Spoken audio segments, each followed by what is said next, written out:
Hello, welcome back to the Pink and YouTube channel. I suppose the first thing to say is Happy New Year. I hope 2020 is as successful for you as it was for Norwich City in the Championship. We'll forget about the Premier League run so far. Of course, Norwich City heading to Preston North End. Long way for the FA Cup third round this weekend against a side who started well in the Championship but have fallen away slightly, now sitting 10th. And of course, these teams have only met once in the FA Cup, and that was back in 2015 when Norwich lost 1-0 to Preston North End. Paul Gallagher, who is subsequently still on the books of Preston, scored the goal. That was Neil Adams' last game as Norwich City manager, and Norwich will be hoping that they can progress to the fourth round for the first time since the 2012-13 season, where of course they got knocked out by then non-league Luton Town, but we won't mention too much of that. I think a certain Harry Kane was playing in that game for Norwich, and they have got plenty of threats to be wary of. Preston, Johnson, who scored 8 goals, the attacking midfielder, that Gallagher himself is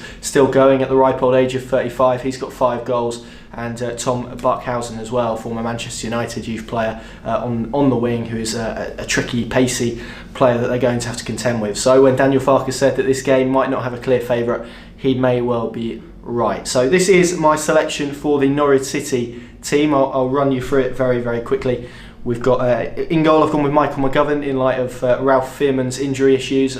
Can't seem to get a break, can he, Ralph Fearman? Whenever there's a game coming up that it looks like he has potential to play in, he does get injured. Of course, only has 20 minutes at Crystal Palace under his belt during his time in Norfolk. I've gone for a back four of Byram at right back, Amadou and Famewu as the 2 central defenders, which I'll come back to, and Jamal Lewis at left back. The 2 defensive or the 2 midfielders, I suppose, will be Tom Tribal and Mario Vrancic. And then for the wings, I've gone for Onel Hernandez and perhaps a slightly controversial choice of Todd Cantwell in a cup game, which I'm not sure too many people will agree with. And then Steepman sitting behind Adam Ida. And let's start with Ida because he has been given a massive boost. Of course, he was primed for a loan move this window to an EFL club, which may still well happen.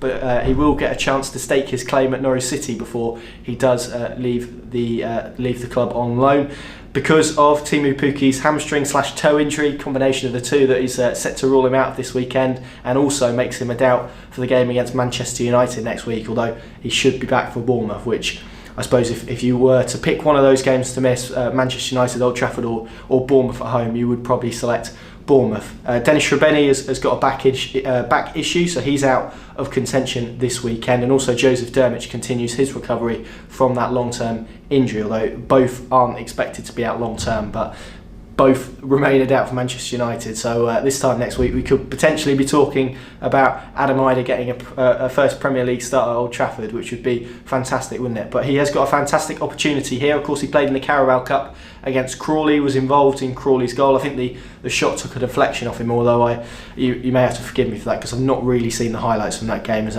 I'm sure many Norwich fans haven't, given what happened on that night in August. It one to forget. But Adam Ida has an opportunity to stake his claim, and he made a 2-minute cameo against Crystal Palace, looked physical, engaged in one duel where he managed to retain possession, but Daniel Farke was very keen to downplay his role at his press conference today, and it's going to be interesting to see how he gets on against a team of the calibre of Preston. And no doubt they've got Patrick Bauer, who's spit Charlton. He's going to be a robust centre-back for Ida to compete against, and of course if he can come away with a goal, then that may well spark interest from I don't know, a League One club potentially in Adam Ida.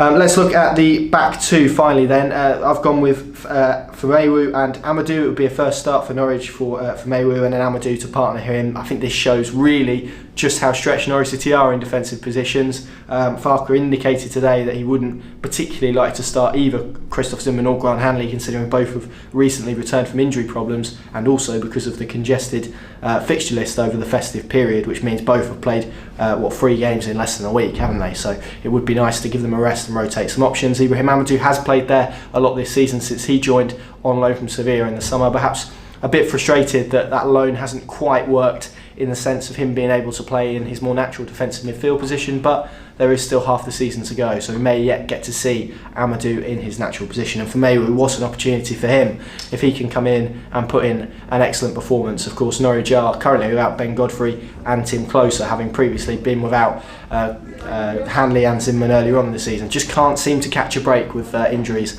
at the moment. So there you go, that is my predicted 11 for this week's FA Cup third round clash with Preston North End at Deepdale. Going to be an interesting one. What are your guys' thoughts on the FA Cup? Is it something you'd like to see Norwich City really have a go at and try and progress in? Because it's not really a competition they've done that well in recent years. Or are you happy to park it onto one side and ensure that all focus is placed on the Premier League survival bid? But given how that's going, maybe this could be a bit of respite, at least from VAR. Thank you very much for watching, and of course for all your analysis over the weekend, make sure to check out pinken.com.